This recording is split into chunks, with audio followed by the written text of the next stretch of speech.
Nakatayo si Catherine sa harap ng salaming may gintong kwadro, isang eleganteng figura sa loob ng isang mamahaling silid ng hotel. Ang isusuot niyang damit, isang emerald green na gown na yumayakap sa kanyang perpektong hubog ay kumikinang sa ilalim ng malambot na ilaw ng chandelier.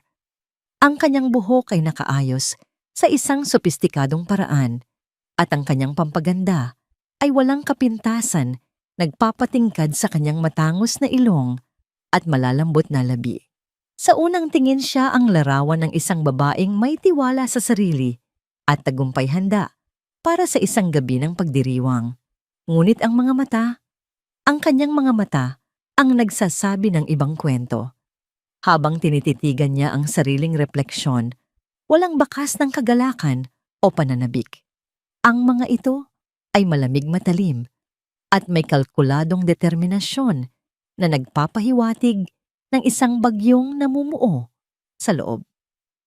Paul, bulong niya sa sarili, ang mga salita ay parang lason na dumaloy sa kanyang mga labi.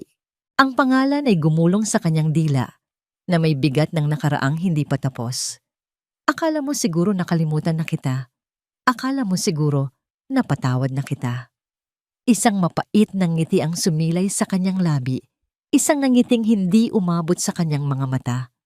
Ngayong gabi, ipapaalala ko sa iyo kung sino ang sinayang mo. 6 na taon. 6 na mahahabang taon ang ginugol niya sa pagtatangkang maging perpektong asawa para kay Paul. Ang kanilang pagsasama ay nagsimula na parang isang modernong fairy tale. Siya isang masipag na empleyado sa isang opisina sa Makati at si Paul isang ambisyosong junior manager na may mga pangarap na kasing taas ng mga gusali sa kanilang paligid. Ang kanilang buhay ay sinatada, isang magandang condominium unit na may tanawin ng syudad, 2 sasakyan sa garahe at mga ngiti sa mga litratong nakadisplay sa kanilang sala. Sa mata ng lahat sila, ang perpektong mag-asawa. Ngunit ang perpektong larawan ay may mga lamat na tanging si Catherine lamang ang nakakakita. Ang bawat buwan na lumilipas nang walang positibong resulta sa pregnancy test ay isa na namang patalim na tumutusok sa kanyang puso. At sa bawat pagkabigo naroon si Paul, hindi para mag-alok ng aliw kundi para magbigay ng sisi. Another month, Catherine. Madalas niyang sabihin ang boses ay puno ng pagkadismaya habang nakatitig sa cellphone. Baka kailangan mo nang magpatingin ulit. Baka may mali talaga sa'yo. Ang mga salitang may mali sa'yo ay naging parang sirang plaka sa kanilang tahanan. Sa una, ipinagtatanggol pa ni Catherine ang sarili, ipinapakita ang mga resulta mula sa doktor na nagsasabing siya ay malusog at may kakayahang magkaanak. Ngunit sa paglipas ng panahon ng kanyang paglaban ay napalitan ng pagod na pagsuko. Ang pagmamahal niya kay Paul ay napakalaki, kaya't sinimulan niyang paniwalaan ang kanyang mga kasinungalingan. Baka nga may mali sa kanya, baka nga hindi siya sapat.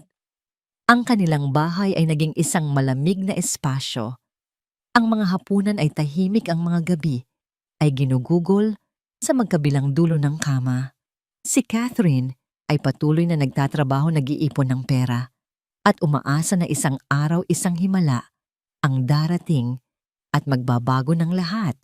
Si Paul naman ay lalong nalubog sa kanyang trabaho at sa kanyang telepono na tila naging karugtong na ng kanyang kamay.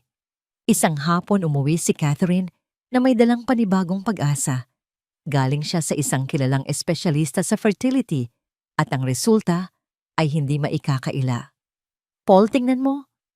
Sabi niya, nanginginig ang mga kamay habang iniaabot ang puting sobre.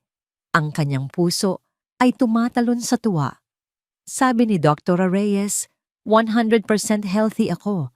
Walang-wala daw problema sa akin. Sabi niya, baka kailangan lang nating mag-relax. Baka stress lang talaga. Si Paul ay nakaupo sa sofa. Ang mga mata ay nakapako sa maliwanag na screen ng kanyang telepono. Kinuha niya ang sobre nang hindi man lang tumitingin. Mabuti kung ganon. Sabi niya isang pormalidad na walang anumang init. Ang kanyang mga daliri ay patuloy na nag-type sa screen. Ang pag-asa ni Catherine ay unti-unting namatay, napalitan ng pamilyar na kirot.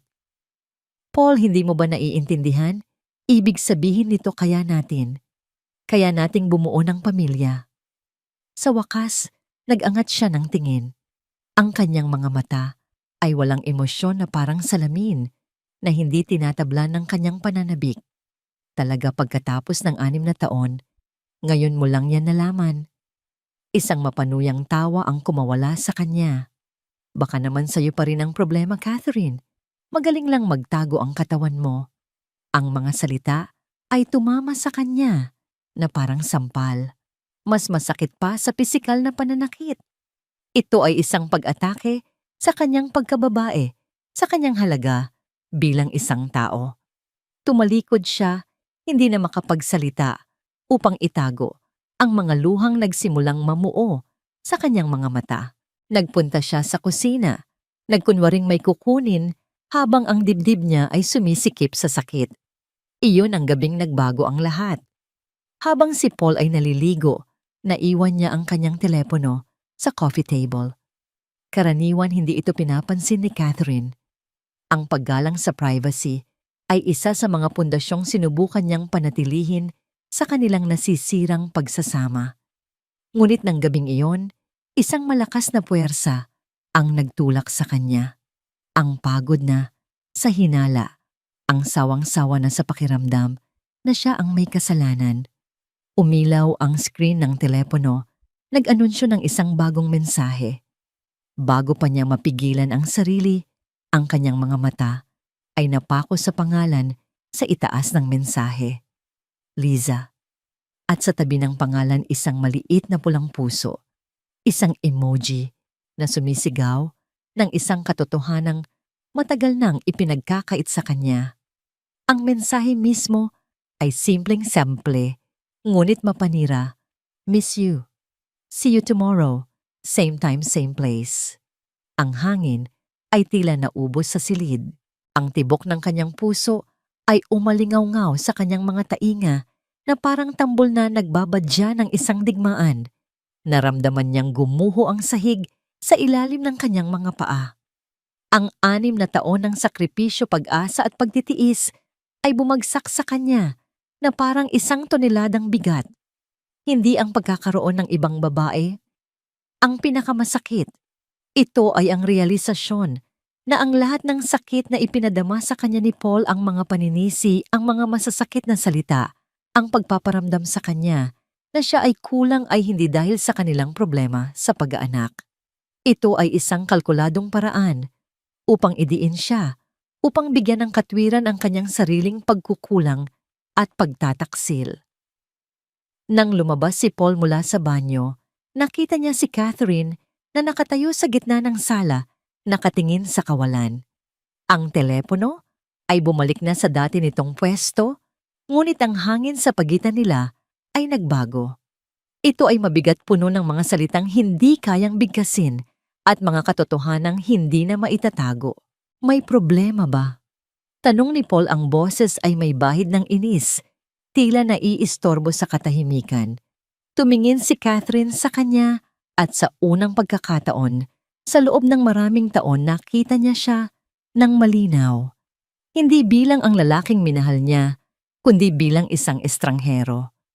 Isang duwag na nagtatago sa likod ng mga kasinungalingan. Isang malamig na katahimikan ang bumalot sa kanila. Alam ni Catherine na ang kabanatang ito ng kanyang buhay ay malapit ng magsara at ang susunod na pahina ay kailangan niyang isulat ng mag-isa. Ang sakit ay naroon pa rin, matindi at nakakapanlumo, ngunit sa ilalim nito, isang bagong damdamin ang nagsimulang umusbong. Isang maliit na titis ng galit na nangangakong magiging isang naglalagablab na apoy. Lumipas ang ilang araw matapos matuklasan ni Catherine ang katotohanan. Ang kanilang condominium unit na dati simbolo ng kanilang mga pangarap ay naging isang malamig at malawak na kulungan. Ang bawat sulok ay puno ng alingawngaw ng mga kasinungalingan. Nagpatuloy siya sa kanyang pang-araw-araw na gawain na parang isang robot gising trabaho uwi tulog. Ngunit sa likod ng kanyang mga matang walang buhay, ang kanyang isipan ay walang tigil sa pag-ikot pinoproseso ang bigat ng pagtataksil na kanyang natuklasan. Isang gabi umuwi si Paul na may dalang kakaibang sigla, isang enerhiyang matagal nang nawala sa kanilang tahanan. Ibinagsak niya ang kanyang briefcase sa sofa at hinarap si Catherine na may ngiting pilit. "Mahal, pagod ka na ba sa buhay empleyado?" Tanong niya, ang tono ay malambing sa paraang kahina-hinala. Hindi umimik si Catherine, nagpatuloy lang sa paghahanda ng hapunan. "Kasi ako, pagod na pagod na." Pagpapatuloy ni Paul, lumapit siya at niyakap ito mula sa likuran. Napaigtad si Catherine sa hindi inaasahang paglalambing. "Pagod na akong magtrabaho para sa pangarap ng iba. Gusto kong magtayo ng sarili nating pangarap." Bumitaw siya sa pagkakayakap at umupo sa silya sa kanilang hapag-kainan. "May kinausap akong kaibigan, may golden opportunity, isang franchise ng isang kilalang logistics company. Malaki ang potential, Catherine. Ito na yon. Ito na ang mag-aangat sa atin." Tumingin si Catherine sa kanya. Ang mga mata ni Paul ay kumikinang sa ambisyon, ngunit mayroong isang bagay sa likod nito na hindi niya mabasa, isang bagay na nagparamdam sa kanya ng panganib. Kailangan ng malaking puhunan. Dagdag ni Paul, maingat na binabantayan ang kanyang reaksyon. Doon nagsimula ang kanyang kampanya. Sa mga sumunod na araw, si Paul ay naging ang lalaking una niyang minahal. May dalang bulaklak pag-uwi, mga paborito niyang pagkain at mga matatamis na salita. Kinakausap niya si Catherine tungkol sa kanilang hinaharap, tungkol sa isang malaking bahay na may hardin kung saan maglalaro ang kanilang mga magiging anak. Iginuhit niya ang isang perpektong larawan at sa bawat hagod ng kanyang pinsel, nararamdaman ni Catherine na unti-unting lumalambot ang pader na kanyang itinayo sa kanyang puso. Isang gabi habang nakaupo sila sa balkonahe at nakatanaw sa mga ilaw ng syudad, hinawakan ni Paul ang kanyang kamay. "Alam mo, mahal," sabi niya, ang boses ay malumanay. "Naisip ko baka kaya tayo nahihirapan kasi pareho tayong stressed. Ako stressed sa trabaho, sa pera.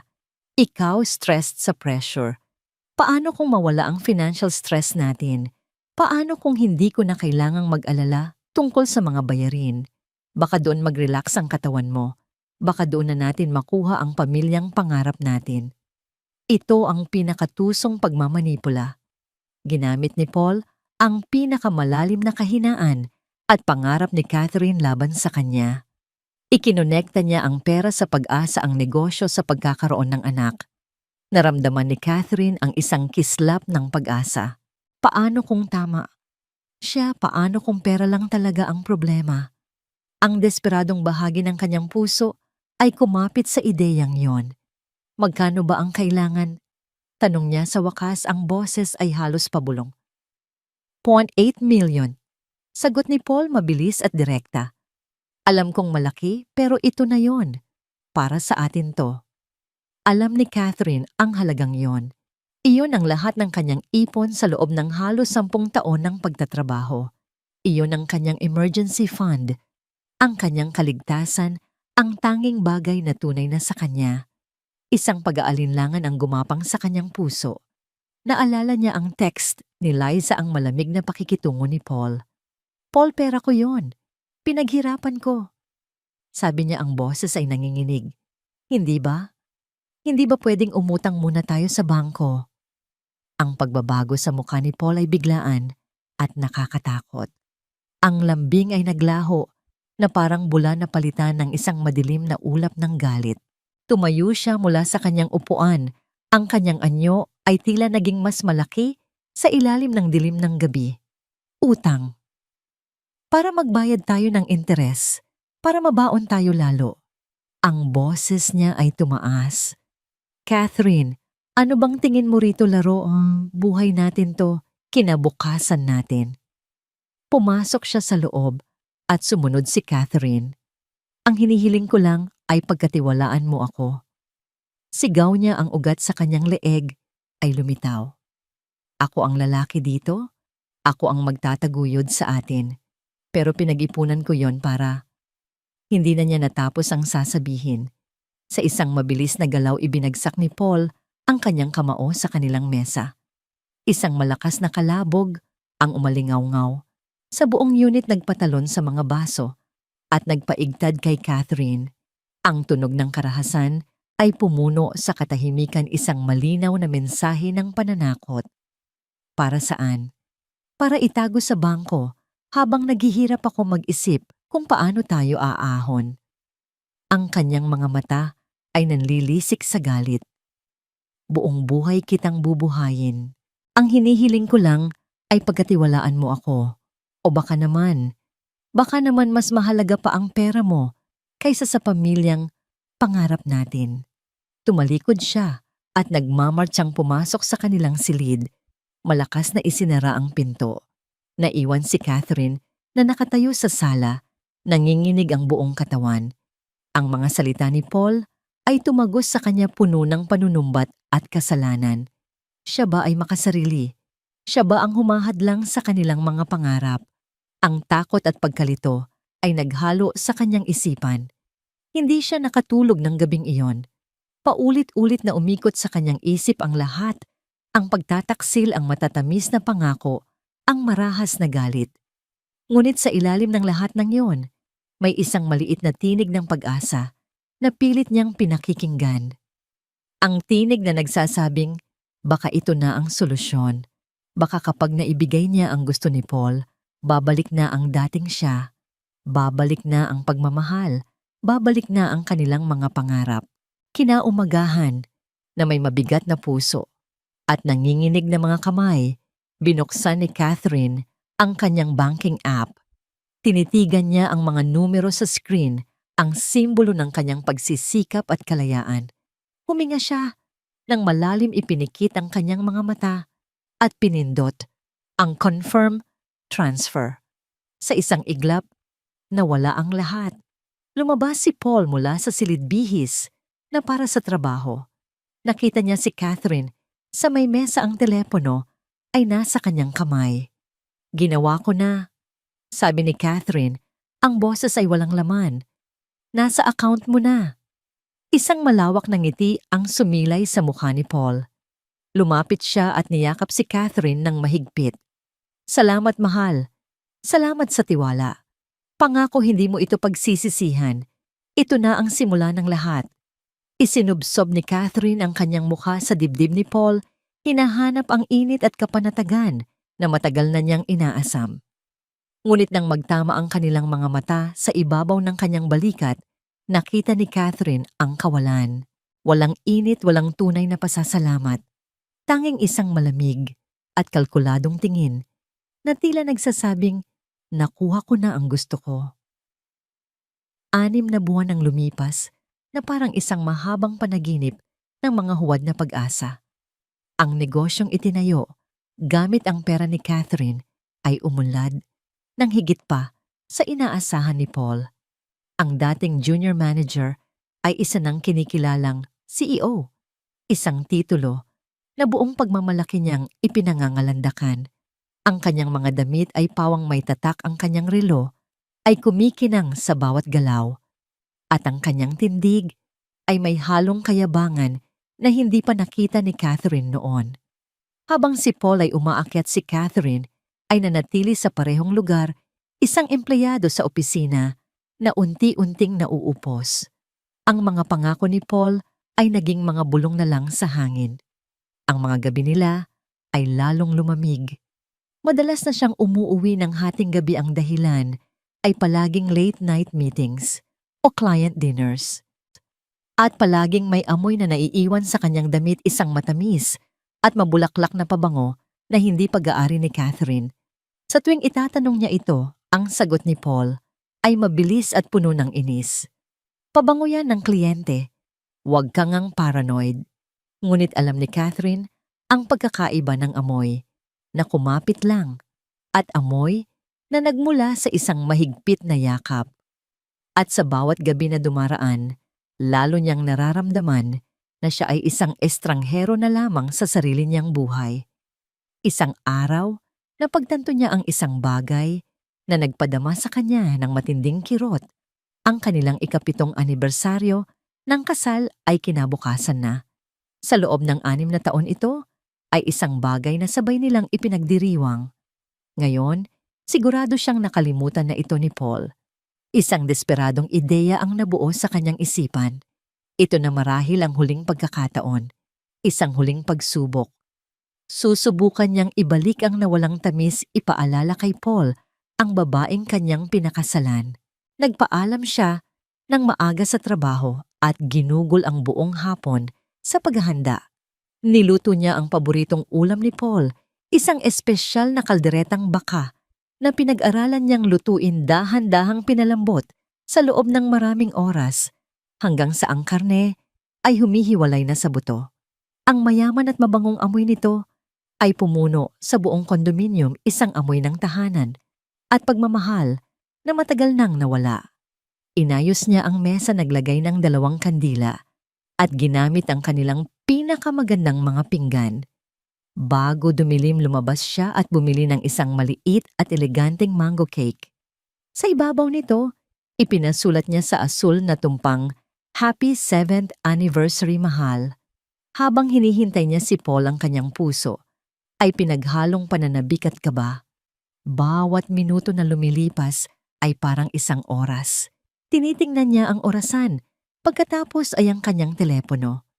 7:00, 8:00. 9:00. Ang kaldereta ay lumamig na sa mesa.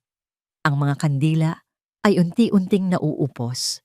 10:00 ng gabi nang sa wakas ay narinig niya ang tunog ng sasakyan ni Paul sa parking lot sa ibaba. Isang alon ng ginhawa ang dumaan sa kanya. Sa wakas, tumayo siya, inayos ang kanyang damit at hinanda ang kanyang namamngiti. Kinuha niya ang cake, handa nang salubungin ang kanyang asawa. Ngunit ang mga minuto ay lumipas at hindi pa rin bumubukas ang pinto. Nasaan siya? Bakit hindi pa siya pumapasok? Dahan-dahan lumapit si Catherine sa bintana at maingat na sumilip sa siwang ng mga kurtina. Nakita niya si Paul sa ibaba, nakasandal sa kanyang bagong sasakyan. Ang liwanag mula sa kanyang telepono ay nagpapaliwanag sa kanyang mukha. May kausap siya. At base sa ngiti sa kanyang mga labi, hindi ito isang business call. Isang masamang kutob ang gumapang sa kanyang puso. Binuksan niya ng bahagya ang bintana, sapat lang upang marinig ang mga pira-pirasong salita na tinatangay ng hangin. "Oo, papalabas na ako ng kotse, mahal." Narinig niyang sabi ni Paul.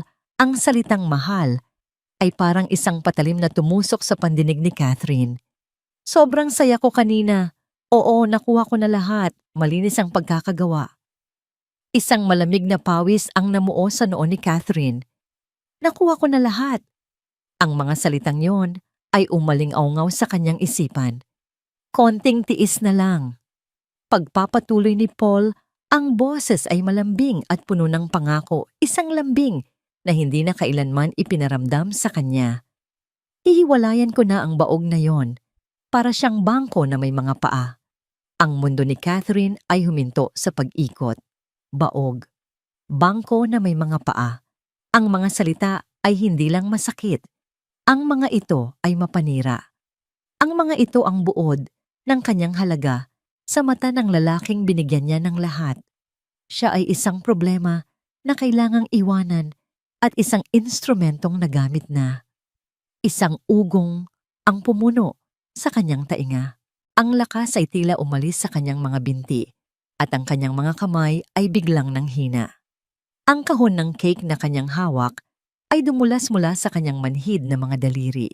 Isang malagapak na tunog ang bumasag sa katahimikan ng gabi nang bumagsak ang cake sa sahig na gawa sa kahoy.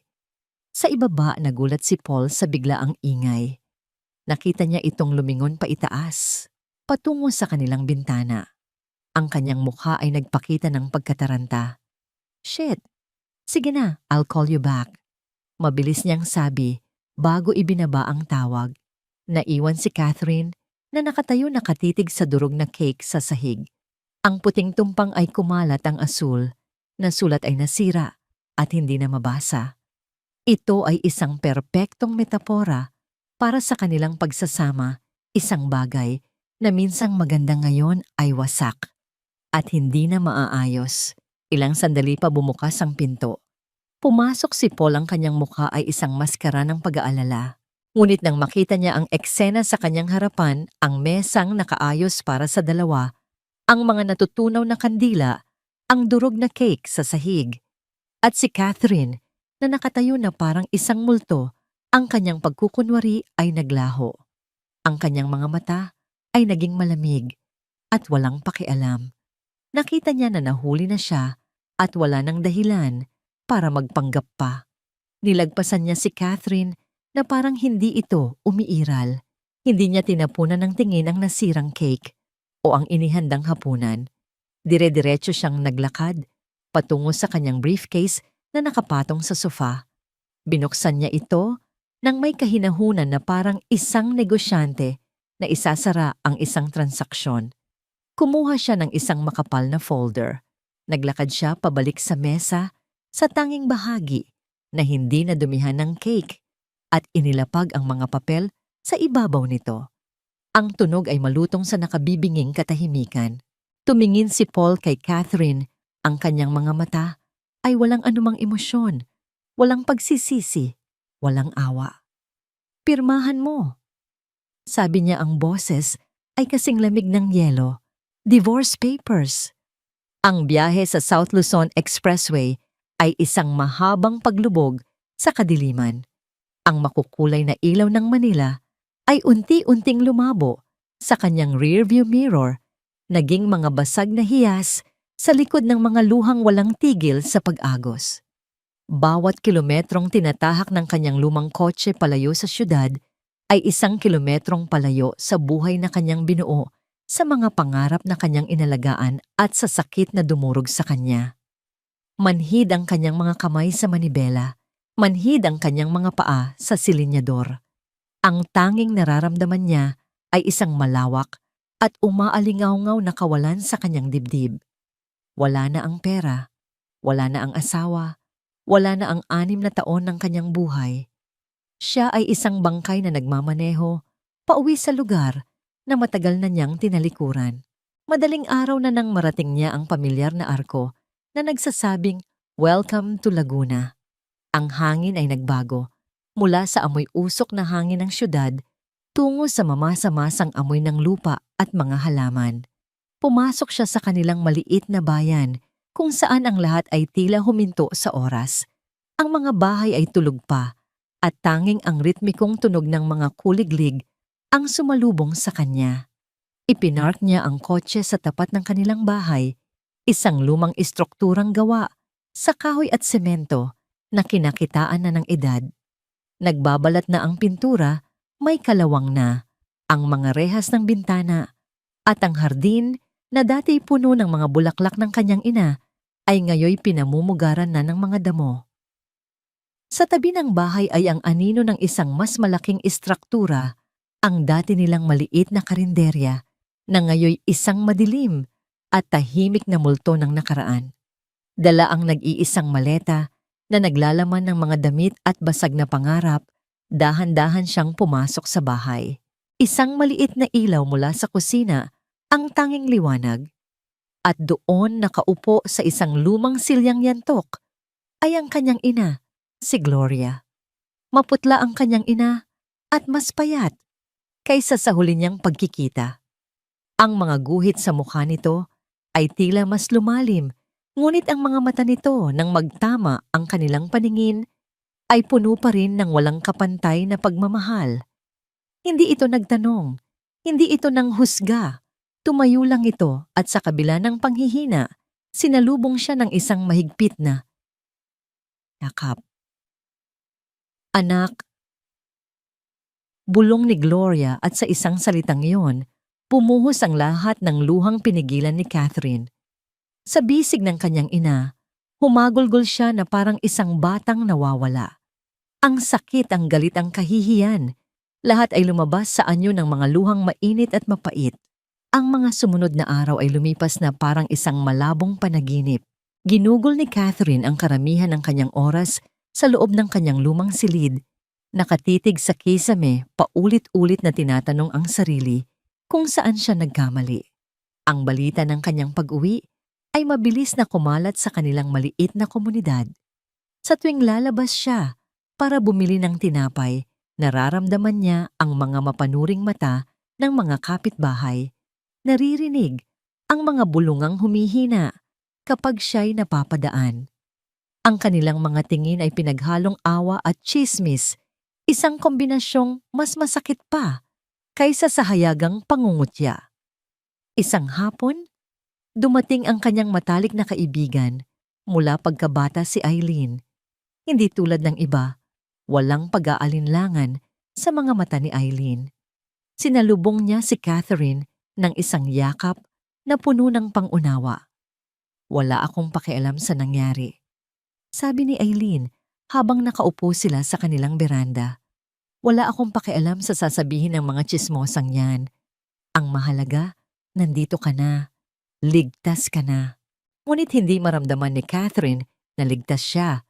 Pakiramdam niya ay nakakulong siya sa isang hawla ng mga alaala. Isang gabi hindi na niya nakayanan. Pinasok niya ang kanyang silid na may determinasyong burahin ang lahat ng bakas ni Paul. Binuksan niya ang kanyang aparador at hinablot ang isang kahon na naglalaman ng mga lumang litrato, mga sulat at mga regalong ibinigay sa kanya ni Paul. Sa gitna ng mga ito nakita niya ang kanilang wedding picture. Ang kanyang sarili, 23 taong gulang nakangiti ng buong pag-asa. Si Paul makisig at puno ng mga pangako. Ang imahe ay isang malupit na paalala ng kanyang katangahan. Isang sigaw ng pagkasuklam ang kumawala sa kanya. Hinablot niya ang litrato at pinagpupunit ito ng paulit-ulit hanggang sa maging maliliit na piraso na lamang. Sunod niyang dinampot ang iba pang mga gamit, handa ng itapon ang lahat sa apoy, handa ng sunugin ang 6 na taon ng kanyang buhay. Catherine, anong ginagawa mo? Ang malumanay na boses ng kanyang ina ay pumigil sa kanya. Nakatayo si Gloria sa may pintuan, ang mukha ay puno ng pag-aalala. Lumapit ito at marahang kinuha ang mga piraso ng litrato mula sa nanginginig niyang kamay. Itatapon ko lahat, Nay, sabi ni Catherine, ang boses ay basag. Lahat ng kasinungalingan niya, lahat ng katangahan ko. Umiling si Gloria at niyakap ang kanyang nag-iisang anak. Hindi ka talunan, anak. Bulong nito sa kanyang tainga ang mga salita ay parang isang balsamong humaplos sa kanyang mga sugat. Nagmahal ka lang ng sobra sa maling tao. Ang mga salitang iyon ay tumagos sa puso ni Catherine. Hindi siya talunan. Nagmahal lang siya. Kinabukasan sa unang pagkakataon, sa loob ng maraming araw, lumabas si Catherine sa bahay na may ibang layunin. Tinitigan niya ang saradong karinderya, ang kusina ni Gloria, na dati buhay na buhay. Ngayon, ito'y nababalot ng alikabok at mga sapot ng gagamba. Pinihit niya ang kinakalawang na susi at itinulak ang mabigat na pinto. Isang amoy ng lumang kahoy at alikabok ang sumalubong sa kanya. Ang mga mesa at silya ay nakatumpok sa isang sulok na babalutan ng puting kumot.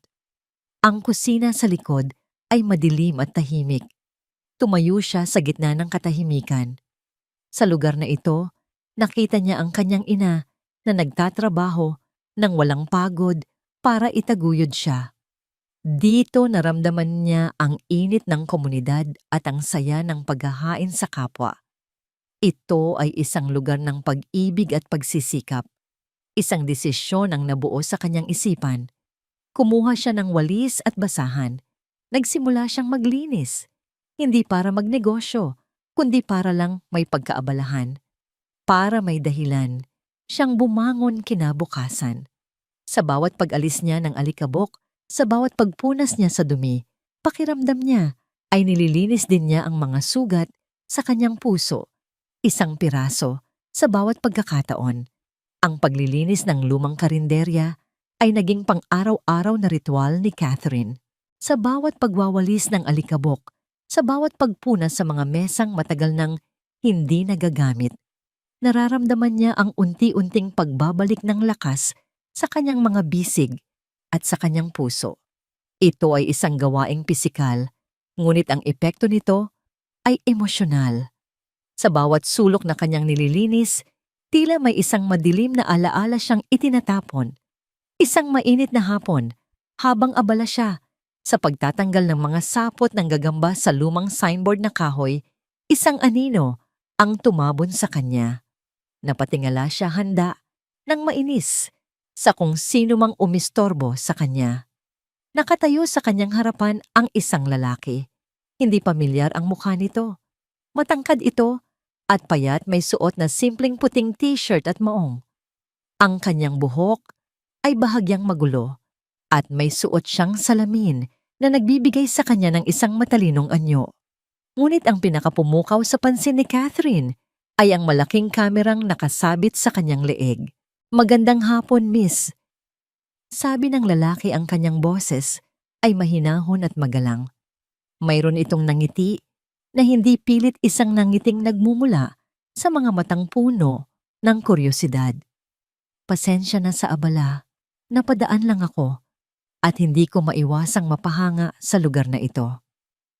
Tinaasan siya ni Catherine, nang kilay ang kanyang depensa ay agad na tumaas.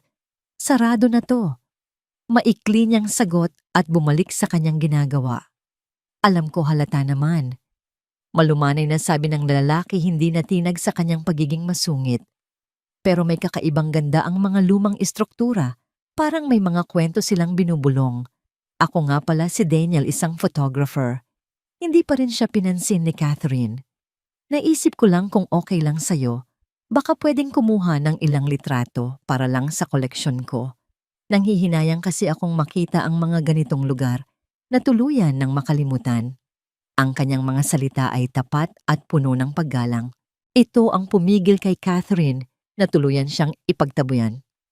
Tumingin siya sa karinderya, sa nagbabalat na pintura, sa mga bintanang kapis na may basag, at sa unang pagkakataon, nakita niya ito hindi bilang simbolo ng kanilang paghihirap, kundi bilang isang bagay na may angking ganda, tulad ng sinabi ng estranghero. Bago pa siya makasagot, lumabas ang kanyang ina, si Gloria, na may dalang isang baso ng malamig na tubig para sa kanya. "Sino tong bisita natin, anak?" Tanong ni Gloria, ang mga mata ay may kislap ng interes. "Daniel Punay. Photographer daw." Sagot ni Catherine, ang tono ay walang gana. "Naku, totoo. Napakaganda ng lugar na to the T." Masiglang sabi ni Gloria kay Daniel na tila nabuhayan. "Halika iho, pumasok ka. Ipagtitimpla kita ng kape. Marami akong kwento tungkol sa kusina ni Gloria." Walang nagawa si Catherine nang hilahin ng kanyang ina si Daniel papasok sa kanilang bahay. Bumuntong hininga na lang siya at bumalik sa paglilinis, ngunit ang isang bahagi ng kanyang isipan ay naiwan sa loob, nakikinig sa masiglang kwentuhan ng kanyang ina at sa mga magagalang na tanong ng litratista. Ang pagbisitang yon ay nasundan pa ng marami. Halos araw-araw nang dumaraan si Daniel. Ang kanyang dahilan ay palaging ang pagkuha ng litrato ng karinderya sa iba't ibang anggulo, sa iba't ibang liwanag ng araw. Ngunit sa paglipas ng panahon, naging malinaw na ang kanyang tunay na dahilan ay ang pakikipag-usap kay Gloria. Nauupo sila sa veranda, umiinom ng kape, habang si Gloria ay walang sawang nagkukwento tungkol sa kasaysayan ng kanilang bayan, sa mga sikreto ng kanyang mga recipe at sa mga masasayang araw ng kanilang karinderya. Si Daniel ay isang masugid na tagapakinig, nagtatanong, at kung minsan ay naglalabas pa ng maliit na recorder para i-record ang mga alaala ni Gloria. Sa mga panahong yon, si Catherine ay mananatili sa malayo, nagkukunwaring abala. Ngunit ang totoo, pinagmamasdan niya sila. Nakikita niya kung paano bumabalik ang sigla sa kanyang ina sa tuwing dumarating si Daniel. Nakikita niya ang sinseridad sa mga mata ni Daniel ang respeto sa kanyang pakikitungo. Hindi siya nagtatanong tungkol kay Catherine, tungkol sa kanyang nakaraan, o kung bakit siya bumalik. Ang kanyang presensya ay tahimik at hindi mapilit. Isang hapon, naabutan siya ni Daniel na nakaupo sa isang bangko sa likod bahay nakatingin sa kawalan. Sa halip na dumaan lang kumuha ito ng isang silya at tahimik na umupo ilang talampakan ang layo mula sa kanya. Hindi sila nagsalita sa loob ng ilang minuto. Tanging ang tunog lang ng hangin na dumaraan sa mga dahon ng mangga ang kanilang naririnig. Hindi mo kailangang magsalita. Basag ni Daniel sa katahimikan ang kanyang tingin ay nasa malayo pa rin. Minsan masarap lang sa pakiramdam na may kasama ka lang, hindi nag-iisa. Sa simpleng mga salitang yon, naramdaman ni Catherine na gumaan ang mabigat na pader na nakapalibot sa kanyang puso. Iyon ang unang pagkakataon sa loob ng maraming buwan na naramdaman niyang may nakakaintindi sa kanya nang hindi nangangailangan ng anumang paliwanag. Kinagabihan, habang ang lahat ay natutulog, pumasok si Catherine sa kusina ng karinderya. Binuksan niya ang ilaw at tinitigan ang mga lumang kasangkapan. Ang amoy ng pag-asa na dala ng presensya ni Daniel ay nagtulak sa kanya na gawin ang isang bagay na hindi niya inaasahan. Naglabas siya ng mga sangkap. Sa ilalim ng nag-iisang bumbilya, nagsimula siyang magluto. Isang simpleng adobong manok, ang paborito ng kanyang ina. Dahan-dahan niyang sinunod ang proseso, isang ritual na nakalimutan na niya. Ang tunog ng bawang na ginigisa sa mainit na mantika, ang halimuyak ng tuyo, at suka na naghahalo sa hangin, ang lahat ng ito ay nagbalik sa kanya sa mas simpleng panahon. Kinabukasan isinilbi niya ang adobo para sa kanilang tanghalian. Tamang-tama, dumating si Daniel. "Wow, ano yang amoy na yan?" Sabi nito, ang mga mata ay kumikinang sa likod ng kanyang salamin. "Adobo, luto ko," sabi ni Catherine bahagyang nahihiya. "Halika, sumabay ka na sa amin." Umupo silang tatlo sa maliit na mesa sa kusina. Habang pinapanood ni Catherine sina Daniel at Gloria na kumakain ng may buong gana, isang kakaibang damdamin ang bumalot sa kanya. Ang makita ang kanilang nangiti, ang marinig ang kanilang papuri sa kanyang luto, ay nagdulot ng isang init sa kanyang dibdib na matagal na niyang hindi naramdaman. "Napakasarap nito, Catherine," sabi ni Daniel. "Mas masarap pa sa luto ng nanay ko. Huwag mo sasabihin sa kanya, ha?" "Manasakin niya yan." Pagmamalaki naman ni Gloria sabay tawa. Habang nakatingin siya sa 2 taong nagbigay ng bagong liwanag sa kanyang madilim na mundo, isang ideya ang biglang pumasok sa kanyang isipan.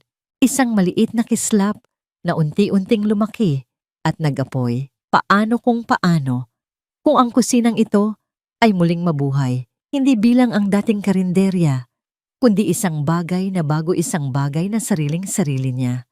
Nang gabing iyon, hindi natulog si Catherine. Sa halip, kumuha siya ng isang lumang notebook at isang ballpen.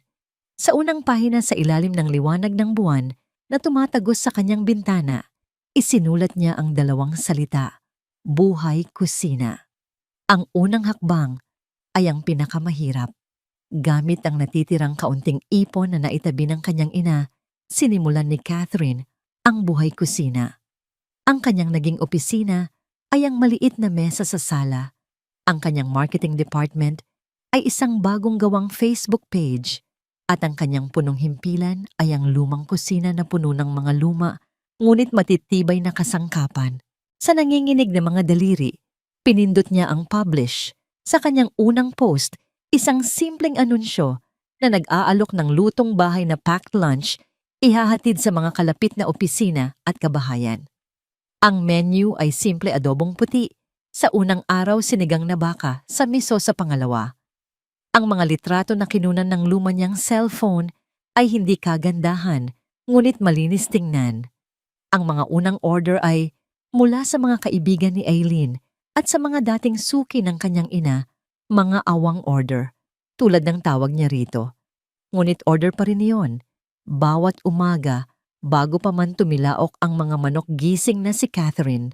Nagtutungo siya sa pamilihang bayan, bitbit ang malaking bayong maingat na pinipili ang bawat sangkap.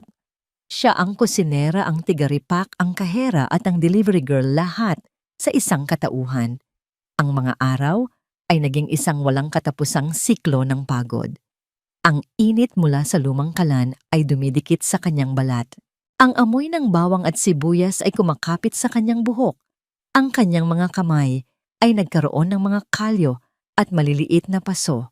Gabi-gabi, pagkatapos ihatid ang huling order, gamit ang kanilang luma at umuusok na scooter, babagsak siya sa kama, ang katawan ay nananakit. Ngunit ang isipan ay abala pa rin sa pag-iisip ng menu para sa kinabukasan. Si Daniel ay naging isang aninong laging naroon. Hindi siya nag-alok ng pera dahil alam niyang masakit iyon sa orgulyo ni Catherine. Sa halip, ibinigay niya ang kanyang oras at talento. Isang hapon dumating siya na may dalang professional camera at lighting equipment. Para mas maging kapani-paniwala ang masarap mong luto, sabi lang niya. Sa ilalim ng kanyang direksyon, ang simpleng adobo ay naging isang obra maestra sa litrato. Ang sinigang ay tila umaaso pa sa init. Ang bawat butil ng kanin ay tila perpekto. Iginawa rin niya ito ng isang simpleng logo, isang puso na nabuo mula sa dalawang magkadikit na dahon, sumisimbolo sa pagkaing ginawa ng may pagmamahal. Ang kanilang pagsasama ay naging isang tahimik na sayaw. Habang si Catherine ay abala sa pagluluto, si Daniel ay abala sa pag-aayos ng kanilang online presence. Sila'y nag-uusap sa pamamagitan ng mga gawa, hindi ng mga salita. Ang kanilang pagkakaibigan ay lumalim sa bawat sandok ng kanin na kanilang pinagsasaluhan pagkatapos ng isang nakakapagod na araw. At unti-unti ang buhay kusina ay nakilala. Ang mga awang order ay napalitan ng mga tunay na customer. Ang mga empleyado mula sa munisipyo, mga guro mula sa kalapit na eskwelahan, mga pamilyang walang oras magluto, lahat sila ay naging suki. Ngunit ang kita ay maliit, halos pambili lang ulit ng sangkap at pambayad sa kuryente. Ang bawat sentimo ay binibilang. Isang araw, isang malaking biyaya ang dumating. Isang tawag mula sa isang kumpanya sa kalapit na industrial park. Kailangan nila ng 50 packed lunches para sa kanilang seminar sa susunod na araw. Ito na ang pinakamalaking order na natanggap ni Catherine. Ito na ang kanyang big break. Kaya mo ba? Tanong ni Daniel na naroon ng araw na yon. Kayang-kaya. Sagot ni Catherine, ang kanyang mga mata ay nagniningning sa determinasyon. Sa unang pagkakataon, sa loob ng mahabang panahon, magdamag silang naghanda. Si Catherine ay nagluto ng walang tigil habang si Daniel at Eileen ay tumulong sa paghiwa ng mga sangkap at paghahanda ng mga lalagyan. Ang kusina ay puno ng tawanan at pag-asa. Sa kauna-unahang pagkakataon, naramdaman ni Catherine na siya ay bahagi ng isang team. Kinaumagahan, 50 malinis at mabangong lunch packs ang nakahilera sa mahabang mesa. Isang obra ng kanilang pagod at pangarap. Habang naghahanda si Catherine para ihatid ang mga ito, tumunog ang kanyang telepono. Isang hindi pamilyar na numero. "Hello, si Catherine po ba ito ng Buhay Kusina?" Sabi ng isang babae sa kabilang linya. "Ako nga po," masiglang sagot ni Catherine. "Pasensya na po pero kailangan naming i-cancel ang order. Nagbago po kasi ng isip ang boss namin. Sa fast food na lang daw o order." Ang mga salita ay parang isang suntok na nagpatigil sa paghinga ni Catherine. "Ano po pero nakaluto na po lahat."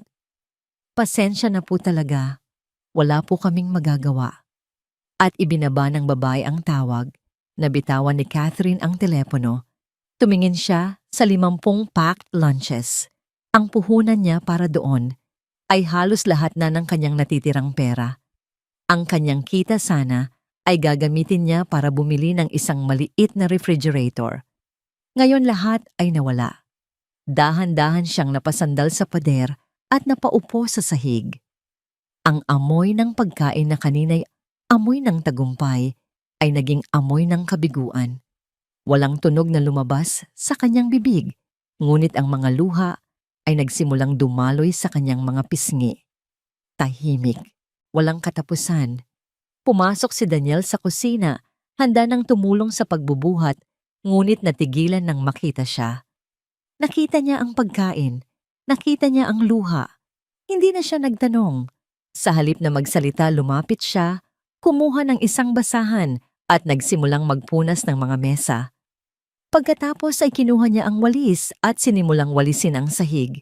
Nagtrabaho siya ng tahimik, ang kanyang presensya ay isang matatag na haligi sa gitna ng kanyang pagguho. Nang sa wakas ay tumigil sa pag-iyak si Catherine, tumingala siya at nakita si Daniel na inaayos ang mga lalagyan. Anong gagawin natin dito? Tanong niya, ang boses ay paos. Tumingin si Daniel, sa kanya ang mga mata ay puno ng isang kalmadong lakas na hindi pa niya nakita kahit kanino. Kakainin natin ang iba, sabi nito. Ang iba ipamimigay natin sa mga nagugutom sa plaza. At bukas, huminga ito ng malalim at ngumiti ng bahagya. Bukas subukan natin ulit. Hindi kita iiwan. Nang gabing iyon, habang abala silang namamahagi ng libreng pagkain sa mga taong kalye, isang babae na nakaupo sa isang coffee shop sa tapat ng plaza ang na-curious sa kanilang ginagawa. Ang babae ay isang kilalang food blogger sa kanilang probinsya. Ang dapat sana'y food review niya sa isang restaurant ay nakansela, kaya't wala siyang magawa. Nakita niya ang simpleng logo sa mga lalagyan. Buhay Kusina. Kinuha niya ang kanyang telepono at hinanap ang pangalan sa Facebook. Nakita niya ang mga magagandang litrato. Nag-order siya ng 2 natitirang packed lunch mula kay Catherine para dalhin pa uwi. Kinaumagahan, habang si Catherine ay nakatitig sa kisame, nag-iisip kung paano siya magsisimula ulit mula sa wala. Biglang tumunog ang kanyang telepono. Isang notification. Pagkatapos ay isa pa at isa pa. Ping, ping, ping, ping, ping. Ang tunog ay sunod-sunod at hindi humihinto. Nang buksan niya ang kanyang Facebook, bumungad sa kanya ang daan-daang bagong likes, shares at mga mensahe sa kanyang inbox. Ang food blogger ay nag-post ng isang review na may kasamang magagandang litrato. Ang pamagat, hindi ito basta pagkain, ito ay kwento na tikman ko, ang puso ng Buhay Kusina. 2 taon ang lumipas. Ang dating maliit na kusinang puno ng alikabok ay isa ng ganap na commissary. Ang Buhay Kusina ay hindi na lang isang pangalan sa Facebook. Ito ay isang tatak na kilala sa buong Laguna at sa mga karatig bayan para sa masarap, malinis at abot kayang pagkain. Ang ugong ng mga empleyado, mga kusinero, packer at delivery riders ang naging musika sa araw-araw ni Catherine.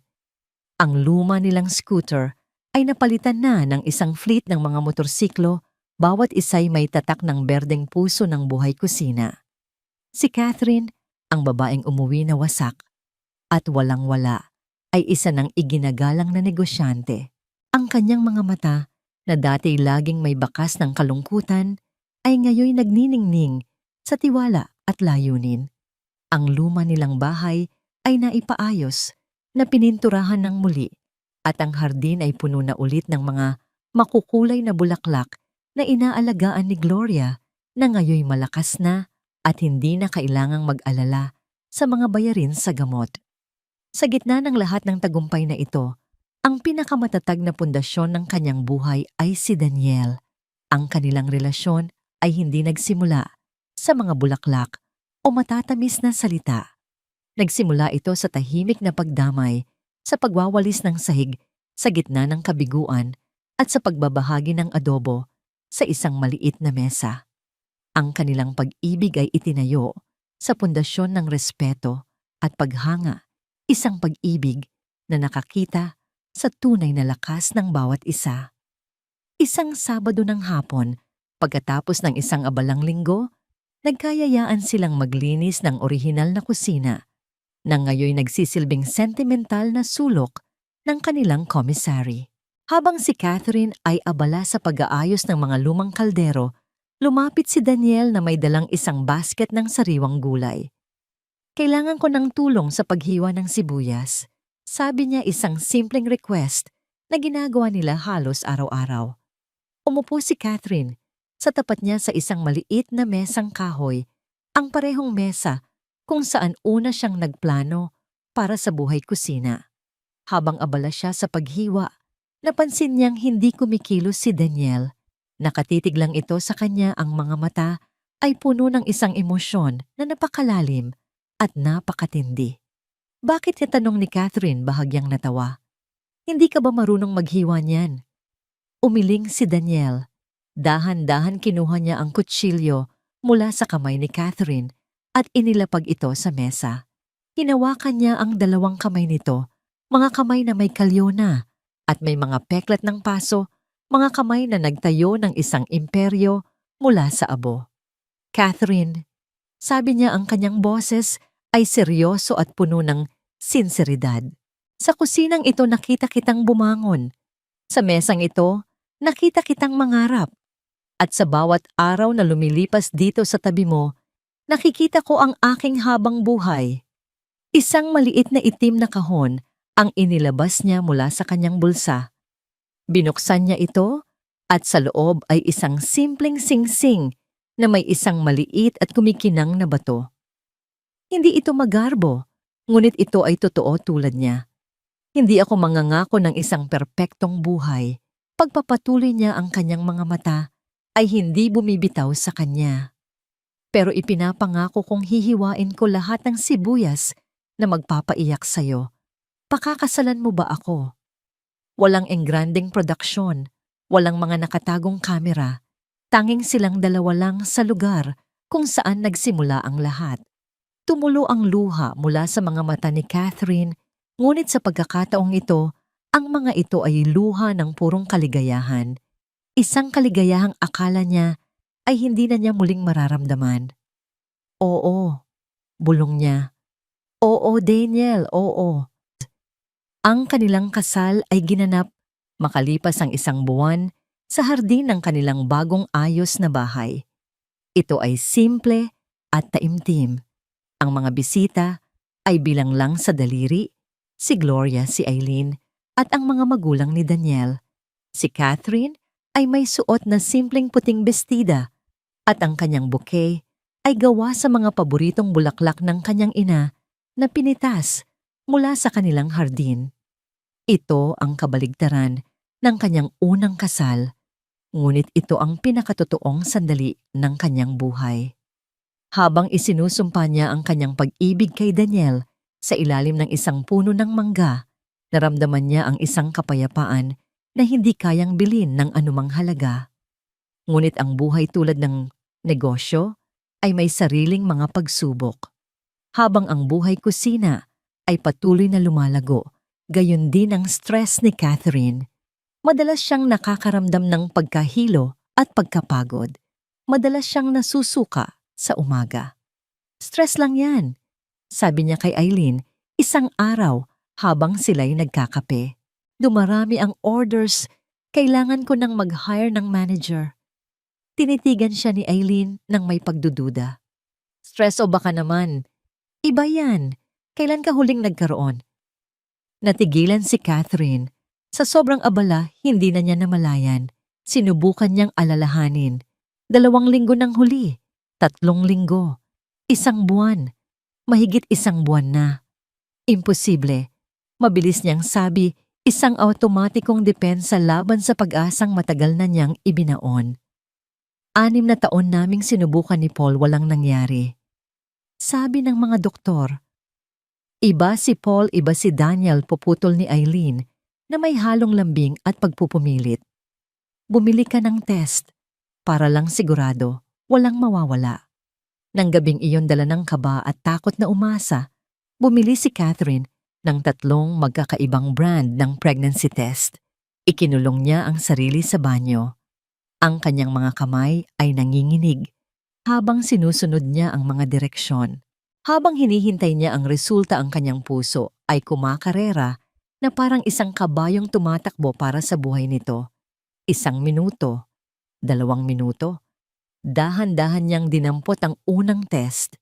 2 guhit. Napakurap siya. Mali yata. Kinuha niya ang pangalawa. 2 matingkad na guhit. Hindi siya makahinga. Nanginginig, kinuha niya ang pangatlo. 2 malinaw na guhit. Positibo. Napaupo siya sa sahig ng banyo. Ang mga test kit ay nasa kanyang kamay. Ang mga luha ay bumuhos mula sa kanyang mga mata. Ngunit hindi ito luha ng kalungkutan. Ito ay luha ng pagkabigla ng pasasalamat ng isang himalang hindi niya inakalang darating pa. 6 na taon ng sakit at kahihiyan ay tila nabura ng 2 maliliit na linyang iyon.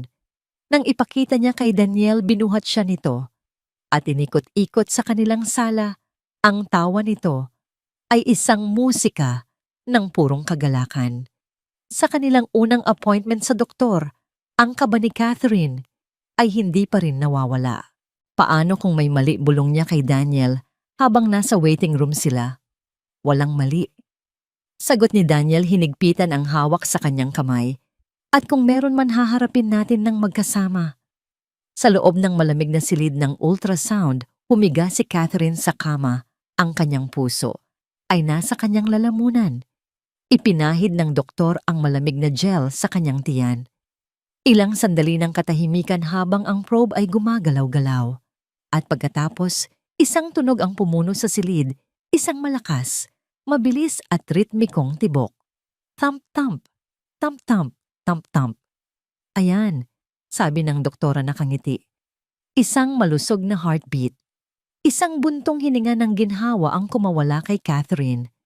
Napaluha siya sa tuwa, ngunit napansin niyang ang doktora ay nakakunot noo pa rin habang patuloy na tinitingnan ang monitor.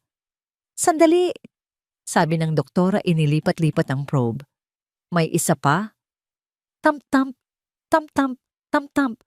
Isang pangalawang tibok kasing lakas ng una. Kambal, gulat na tanong ni Daniel na pangiti ng malapad. Ngunit ang doktora ay hindi pa tapos. Ang kanyang mga mata ay nanlaki sa pagkamangha. Muli niyang iginalaw ang probe sa ibang direksyon at isang pangatlong tunog ang umalingaw-ngaw. Thump-thump, thump-thump, thump-thump. Tumingin ang doktora mula sa monitor patungo sa kanila. Ang kanyang muka ay pinaghalong pagkabigla at paghanga. Congratulations, sabi niya, ang boses ay puno ng pambihirang balita. Hindi lang isa at hindi lang 2, 3. Magkakaroon kayo ng triplets. Napatitig si Catherine sa screen sa 3 maliliit na kumikislap na tuldok. 3 tibok, 3 buhay, 3 himala. Ang babaeng tinawag na baog, ang babaeng sinabihang walang silbi, ay magiging isang ina, hindi lang ng isa, kundi ng 3 biyaya. Isang tawa na may kasamang hikbi ang kumawala. Mula sa kanyang lalamunan, isang tunog ng kagalakang napakatindi at napakatamis na tila kayang punuin ang buong sansinukob. 2.5 taon ang lumipas na parang isang matamis at magulong panaginip. Ang tahimik na bahay ni Catherine at Daniel ay napuno ng ingay na dala ng 3 maliliit na himala, sina Ayalia at Nia. Ang 3 magkakakamukhang batang babae na may malalaking mata ni Catherine at ngiti ni Daniel ay naging sentro ng kanilang mundo. Ang kanilang mga halakhak ay naging musika sa kanilang tahanan at ang kanilang walang katapusang enerhiya ay nagpapanatiling abala sa lahat. Ang buhay kusina ay patuloy sa pag-unlad. Isa na itong korporasyon na may mga branch sa iba't ibang bayan at isang commissary na kasing laki ng isang warehouse. Si Catherine bilang CEO ay natutong magtiwala sa kanyang team ng mga managers na nagbigay daan sa kanya upang magkaroon ng mas maraming oras para sa kanyang pamilya. Ang kanyang buhay ay naging isang perpektong balanse ng tagumpay sa karera at kaligayahan sa pamilya, isang buhay na hindi niya kailanman inakala na posible. Isang linggo ng hapon ang kanilang pamilya ay nagtipon sa hardin para sa kanilang lingguhang salo-salo. Si Daniel ay abala sa paghabol sa 3 makukulit na bata na tumatakbo sa damuhan. Si Gloria naman, na ngayoy malakas at masigla, ay tinutulungan si Catherine na ihanda ang mesa sa ilalim ng kanilang malaking puno ng mangga. Ang eksena ay perpekto, ang amoy ng inihaw na isda, ang halakhak ng mga bata, ang ginintuang sinag ng papalubog na araw. Ito ang kapayapaan, ito ang tahanan. Sa gitna ng masayang kaguluhan, tumunog ang telepono ni Gloria. Isang hindi pamilyar na numero mula sa Manila ang lumabas sa screen.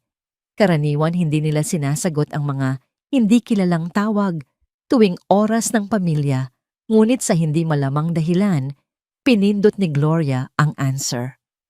"Hello," sabi niya ipinatong ang telepono sa pagitan ng kanyang balikat at tainga habang patuloy sa pag-aayos ng mga plato. Pinagmasdan ni Catherine ang kanyang ina. At nakita niya ang pagbabago. Ang ngiti sa mukha ni Gloria ay unti-unting naglaho. Ang kanyang mga balikat ay tumuwid. Ang kanyang mga mata ay naging seryoso at matalim. Ang mga mata na yon ay naghahanap sa mga mata ni Catherine. Sa kabilang dulo ng mesa at isang malamig na kaba ang biglang gumapang sa puso ni Catherine. "Sandali lang," sabi ni Gloria sa kausap, tinakpan ang mikropono ng telepono gamit ang kanyang kamay. Ang kanyang tingin ay nakapako kay Catherine. "Anak, kailangan mong pumarito." "Sino yan, Nay?" tanong ni Catherine habang lumalapit ang kanyang boses ay may bahid ng pag-aalala. Ang panga ni Gloria ay tumigas. Isang pangalan ang lumabas mula sa kanyang mga labi. Isang pangalang hindi na nabanggit sa kanilang tahanan sa loob ng halos 5 taon. Isang pangalang matagal nang ibinao ni Catherine sa pinakamalalim na hukay ng kanyang alaala. Si Paul. Ang mundo ni Catherine ay tila umikot. Ang pangalan ay parang isang lason na sumira sa perpektong hapon. Ang marinig ito sa gitna ng kanyang paraiso, sa piling ng kanyang mga anak at ng lalaking tunay na nagmamahal sa kanya, ay isang malupit na paglapastangan. "Ibaba mo na, Nay." Mabilis na sabi ni Catherine, ang kanyang boses ay naging mahina. Wala tayong dapat pag-usapan. Ngunit hindi nakinig si Gloria. Inalis niya ang kanyang kamay mula sa mikropono. "Anong kailangan mo sa anak ko?" tanong niya, ang boses ay matigas na parang bakal. Isang katahimikan pagkatapos ay muli siyang nagsalita. "Gusto kong marinig kung ano ang sasabihin ng walang hiyang ito." Hindi man marinig ni Catherine ang eksaktong mga salita, ang tono ng boses ni Paul mula sa maliit na speaker ng telepono ay pamilyar pa rin. Ang makinis at mayabang na tono na dating nagpapatibok ng kanyang puso at kalaunay nagpapasuka sa kanya. Ang mukha ni Gloria ay lalong dumilim habang nakikinig. Sabi niya. "Naiintindihan ko." Pagkatapos ng isa pang sandali, isang mapanuyang tawa ang kumawala sa kanya. "Aba di magaling, napakaganda niyan para sa'yo." Napansin na ni Daniel ang tensyon. Mabilis niyang tinipon ang 3 bata na walang kamalay-malay at dinala sila sa loob ng bahay. Oras na para maligo ang mga prinsesa.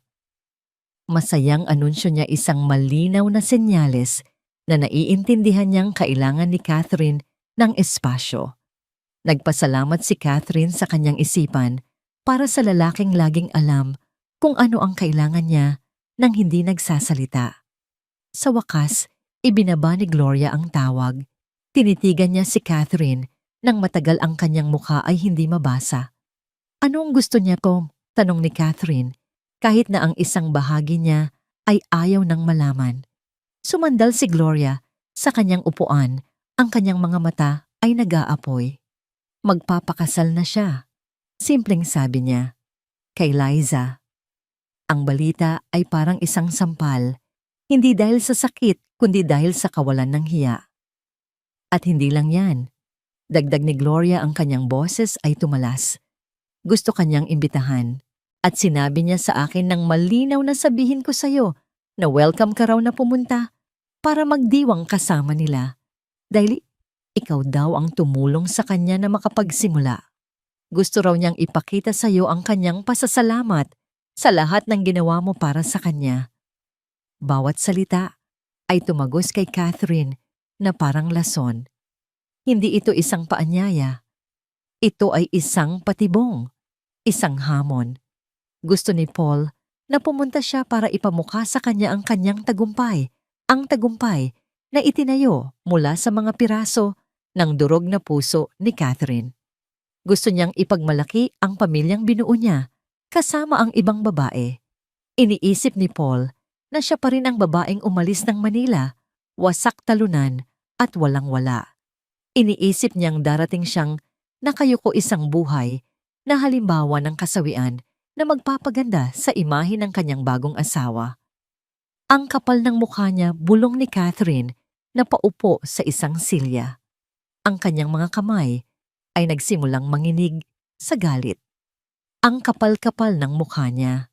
Isang tawag ang pumasok sa telepono ni Catherine. Ang parehong numero. Nagkatinginan sila ni Gloria. May pag-aalinlangan sinagot niya ito at inilagay sa loudspeaker. Catherine, ang boses ni Paul ay nasa kabilang linya, makinis at puno ng huwad na kabaitan. Nakausap mo na ba ang nanay mo? Sana makarating ka. Mahalaga sa akin na nandoon ka. Bakit, Paul? Tanong ni Catherine, ang kanyang boses ay kalmado sa paraang nakakatakot. Bakit mo ako iniimbitahan? Isang tawa ang narinig niya. Para magkaroon ng closure, di ba? Para makita mo na masaya na ako. Para makita mo na tama ang desisyon kong iwanan ka. Ang huling mga salita ay ang nagsindi ng apoy. Ang lahat ng sakit, lahat ng galit na matagal niyang ibinaon ay biglang nagliyab. Sige, Paul. Sabi niya, ang bawat salita ay matigas at may bigat. Pupunta kami. Kami? Nagtatakang tanong ni Paul. Oo. Buong pamilya ko. Isang sandali ng katahimikan. Pamilya. Ang asawa ko, paliwanag ni Catherine, at ang 3 naming anak na babae. Ang triplets namin. Darating kami para ipakita sa'yo kung gaano kami kasaya. Para magpasalamat sa'yo, dahil kung hindi mo ako iniwan, hindi ko sana sila makikilala. Pagkatapos sabihin iyon, pinatay niya ang tawag. Isang nakabibinging katahimikan ang bumalot sa hardin. Tumingin siya sa kanyang ina na ngayoy nakangiti na. Isang nangiting mapanganib at puno ng pagmamalaki. Alam ni Catherine ang kailangan niyang gawin. Hindi na siya tatakbo. Oras na para harapin ang multo ng kanyang nakaraan at ipakita dito kung sino na siya ngayon. Ang ballroom ng isang 5-star hotel sa Maynila ay kumikinang sa ilalim ng libo-libong kristal ng mga chandelier. Ang hangin ay puno ng amoy ng mga mamahaling bulaklak at pabango, at ang marahan na tunog ng isang string quartet ay nagbibigay ng eleganteng himig sa pagdiriwang. Lahat ay perpekto, lahat ay marangya. Isang kasal na nagkakahalaga ng milyon-milyon, isang testamento sa tagumpay na ipinagmamalaki ni Paul. Sa gitna ng dagat ng mga taong nakabihis ng magara, isang pamilya ang pumasok na tila nagpatigil sa oras. Si Catherine ay isang pangitain. Sa kanyang emerald green na gown, ang kulay ay sumisimbolo sa pag-usbong at bagong buhay. Ang kanyang tindig ay tuwid, ang kanyang lakad ay may tiwala sa sarili. Sa kanyang tabi ay si Daniel, na sa kanyang kulay abong suit ay tila isang modelo. Mula sa isang magasin, ng kanyang kamay ay laging nakahawak sa baywang ng kanyang asawa bilang tanda ng suporta. At sa kanilang harapan, magkahawak kamay, ay ang 3 maliliit na anghel na nakasuot ng magkakaparehong dilaw na bestida. Sina Aya, Lia at Nia, na may mga laso sa kanilang buhok, ay tumitingin sa paligid ng may malawak na mata at pagkamangha. Sila ang tatlong maliliit na araw na biglang sumikat sa isang madilim na gabi. Ang pagdating nila ay hindi agad napansin, ngunit unti-unti tulad ng isang alon na nagsisimula sa malayo ang mga ulo ay nagsimulang lumingon. Ang mga bulungan ay nagsimulang kumalat. Sino sila? Napakagandang pamilya. Kaibigan ba sila ni Liza o ni Paul? Nakita ni Catherine si Paul. Nakatayo ito malapit sa bar tumatawa. Kasama ang ilang mga bisita, isang baso ng champagne ang hawak. Ang kanyang tagumpay ay tila isang balabal na suot niya nang may buong pagmamalaki. Ang kanyang nangiti ay malawak. At totoo hanggang sa ang kanyang mga mata ay napadako sa kanila. Ang nangiti ay nagyelo sa kanyang mukha. Ang kulay ay tila umalis sa kanyang pisngi. Dahan-dahan siyang nagpaalam sa kanyang mga kausap at nagsimulang maglakad patungo sa kanila. Ang kanyang mga mata ay parang hindi makapaniwala sa kanyang nakikita, palipat-lipat ng tingin mula kay Catherine kay Daniel at sa tatlong batang babae. Catherine, sabi niya nang makalapit ang kanyang boses ay nanginginig ng bahagya, hindi sigurado. Paul. Sagot ni Catherine, ang kanyang boses ay kalmado at matatag. Ngumiti siya, isang namungiting hindi nagpapakita ng sakit kundi ng kapangyarihan. Happy wedding! Salamat sa paanyaya. Hindi ko inaasahan. Nautal niyang sabi habang sinusuri si Catherine mula ulo hanggang paa. Ang babaeng nasa harap niya ay hindi ang babaeng kanyang iniwan. Ang babaeng ito ay kumikinang. Iba ka na. Maraming nagbago, Paul, sabi ni Catherine. Ang mga mata ni Paul ay napunta kay Daniel. At ikaw siguro si Daniel, sabi ni Daniel, iniabot ang kanyang kamay. Asawa niya. Ang salitang asawa ay tila isang suntok kay Paul. Automatiko niyang tinanggap ang pakikipagkamay, ngunit ang kanyang mga mata ay nanatiling nakapako kay Catherine. Pagkatapos bumaba ang kanyang tingin sa tatlong bata na ngayon ay nagtatago sa likod ng mga binti ng kanilang mga magulang, nahihiya sa estranghero. At sila ang pagpapatuloy ni Catherine, inilagay ang kanyang kamay sa ulo ni Aya at Leah. Ang aming mga anak, si Aya, Leah at si Nia, ang aming triplets. Ang salitang triplets ay binigkas ni Catherine ng may diin. Napanood niya ang pagproseso nito sa isip ni Paul, ang pagkalkula, ang pagtataka, ang hindi maikakailang katotohanan na ang babaeng tinawag niyang baog ay nagkaroon ng 3 anak sa isang pagkakataon. Triplets, ulit ni Paul na parang isang bulong. Sa sandaling iyon, lumapit si Liza, ang bride. Siya ay maganda sa kanyang puting trahe de boda, isang reyna sa kanyang sariling kaharian. Nakita niya ang tensyon, ngunit ngumiti pa rin ng malapad. Mahal, sino itong mga bisita natin? Tanong niya, ang kanyang tingin ay napunta sa 3 cute na bata. Napakagagandang mga bata, kamukhang kamukha ng mommy nila. Liza, siya si Catherine. Sabi ni Paul, ang boses ay pilit. Ang dati kong asawa. Ang ngiti sa mukha ni Liza ay bahagyang kumupas. Tinitigan niya si Catherine at sa kanyang mga mata, nakita ni Catherine ang isang kislap ng tagumpay. O, ikaw pala. Sabi niya, ang tono ay matamis, ngunit may tinik. I'm so glad you could make it. Welcome to our special day. Ang mga sumunod na oras ay isang mahabang pagsubok ng pagtitimpi. Inilagay sila sa isang mesa sa pinakalikod ng ballroom, isang malinaw na mensahe. Ngunit hindi ito ininda ni na Catherine. Masaya silang nakipag-usap sa kanilang mga tablemates habang ang 3 bata ay abala sa pagkukulay sa mga activity book na kanilang dinala. Hanggang sa nagsimula na ang mga talumpati. Ang best man ay nagbigay ng isang nakakatawang speech. Ang maid of honor ay nagbahagi ng mga madamdaming alaala. Pagkatapos tumayo si Paul, nagsimula siya sa mga pasasalamat Pagkatapos ay bumaling kay Liza nang may pagsamba sa kanyang mga mata. Akala ko dati, alam ko na kung ano ang pag-ibig. Sabi niya sa mikropono, ang kanyang boses ay umalingaw-ngaw sa buong silid. Akala ko ang pag-ibig ay pagtitiis. Ang makahanap ng isang taong mananatili sa tabi mo, gaano mo man siya itrato ng hindi maganda. Ang kanyang mga mata ay sumulyap sa direksyon ni Catherine. Ngunit itinuro sa akin ni Liza ang tunay na pag-ibig. Pagpapatuloy niya. Ang tunay na pag-ibig ay partnership. Ang makahanap ng isang taong hindi lang susuporta sa pangarap mo, kundi tutulong sa'yo na abutin ito. Ang bawat salita ay isang patutsada, isang pagbura sa 6 na taon ng kanilang pagsasama, isang pagbaluktot sa katotohanan na ang puhunan ng tagumpay niya ay galing sa babaeng kanyang nilalait ngayon. Pagkatapos ni Paul, si Liza naman ang tumayo. Ang kanyang talumpati ay nagsimula ng matamis, ngunit unti-unting naging isang pampublikong pag-atake. Si Paul at ako, marami kaming pinagdaanan.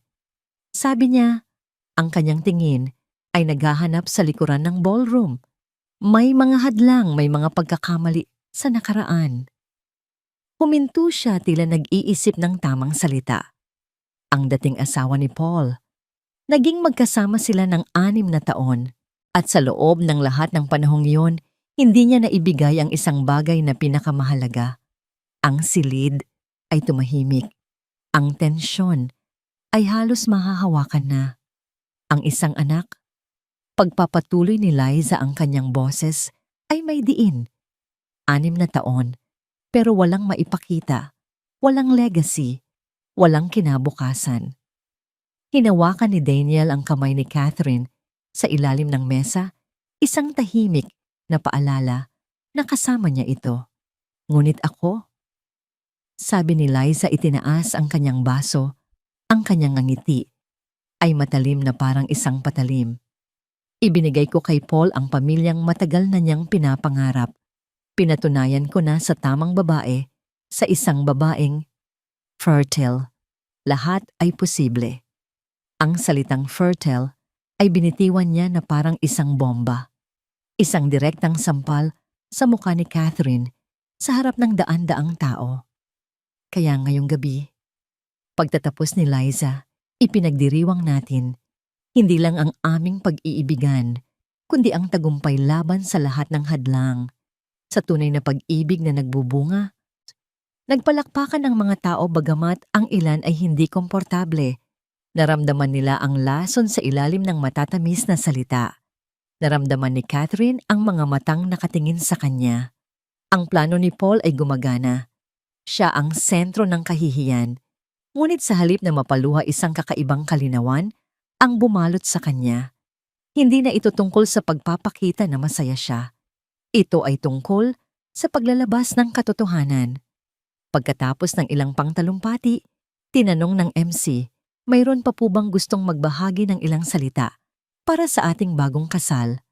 Nakita ni Catherine na nag-relax si Paul sa kanyang upuan, iniisip na tapos na ang palabas, na nanalo na siya. Iyon ang sandali. Dahan-dahang tumayo si Catherine, ang kanyang emerald green na gown ay tila nagliliyab sa gitna ng dilim. Ang lahat ng ingay ay huminto. Ang lahat ng mata ay napunta sa kanya. Ako, sabi niya, ang kanyang boses ay hindi malakas, ngunit malinaw at matatag na tumagos sa bawat sulok ng ballroom. May gusto akong sabihin. Ang bawat yapak ni Catherine patungo sa entablado ay tila isang malakas na dagundong sa pusod ng nakabibinging katahimikan. Ang mga mata ng daan-daang bisita ay nakatutok sa kanya, ang kanilang mga mukha ay pinaghalong pag-usisa, pagka-shock at pananabik sa isang eksenang hindi nila malilimutan. Si Daniel ay nakatayo na rin. Ang isa sa mga bata ay karga niya, ang dalawa pa'y nakakapit sa kanyang binti, isang matatag na larawan ng pamilyang handang sumuporta. Nang marating niya ang mikropono, huminga siya ng malalim. Tumingin siya sa mga mukha sa kanyang harapan at pagkatapos ay sa mag-asawang nasa presidential table. Si Paul ay maputlang maputla, ang kanyang mga mata ay nagmamakaawa at nagbabanta. Si Liza naman ay nakataas, ang kilay handa sa isang komprontasyon, tiwalang siya ang mananaw. Una sa lahat, nagsimula si Catherine, ang kanyang boses ay kalmado at puno ng dignidad. Gusto kong magpasalamat kina Paul at Liza sa pag-imbita sa akin. Isang karangalan ang masaksihan ang inyong pag-iibigan. Sinimulan niya ng may grasya, walang bakas ng galit na lalong nagpakaba sa kanyang mga kalaban. Nakikinig ako sa mga magagandang talumpati kanina. Pagpapatuloy niya ang kanyang tingin ay bumaling kay Paul. At naantig ako sa sinabi mo, Paul, tungkol sa partnership. Naalala ko tuloy ang 6 na taon ng ating pagsasama. 6 na taon kung saan naniwala ako na ang pag-ibig ay pagsasakripisyo. 6 na taon kung saan ibinigay ko ang lahat, kabilang na ang 1,000,000 at 800,000 piso na pinag-ipunan ko habang nagtatrabaho ang perang siyang naging binhi para sa negosyong nagbabayad para sa magarbong kasalang ito. Isang agunyas ng bulungan ang kumalat sa buong ballroom. Mula sa kanyang maliit na clutch bag, inilabas ni Catherine ang kanyang telepono. May gusto lang akong iparinig sa inyo, sabi niya, at pinindot ang play. Ang boses ni Paul mula sa nakaraan, bata puno ng huwad na pangako, ang pumuno sa silid. Salamat, mahal. Salamat sa tiwala. Pangako hindi mo ito pagsisisihan. Ito na ang simula ng lahat. Ang investment na ito ay para sa ating dalawa, sa ating kinabukasan. Pinatay niya ang recording. Ang ating kinabukasan, ulit niya tinitigan si Paul. Iyon ang resibo ng ating partnership. Ang mukha ni Paul ay nagbabaga na sa galit at kahihiyan. Tumayo siya. Catherine, sumusobra ka na. Hindi pa ako tapos, mariing sabi ni Catherine. Dahil tama si Liza sa isang bagay. Tumingin siya sa bride na ngayon ay hindi na makangiti. Tama siya na ang pinakamahalaga sa isang lalaki ay ang anak. Muli siyang dumukot sa kanyang bag at inilabas ang isang folder. Sa loob ng 6 na taon, sinisi ako ni Paul. Pinaramdam niya sa akin na ako ay kulang, na ako ay baog. Ngunit narito, itinaas niya ang mga papel. Ang mga resulta mula sa pinakamagagaling na doktor sa bansa. Mga resultang nagsasabing ako ay 100% malusog at may kakayahang magkaanak. Kasama sa mga papel na ito, ang isang katotohanang matagal nang itinatago ni Paul. Ang katotohanang tumanggi siyang magpa-test noon. Pero ako, hindi ako tumigil. Inilabas niya ang isa pang dokumento. Ito ang resulta ng isang DNA test na palihim kong ipinagawa gamit ang buhok mula sa suklay ng panganay na anak ni Liza, si Jack. Huminto siya, hinayaang lumubog ang bigat ng kanyang mga salita.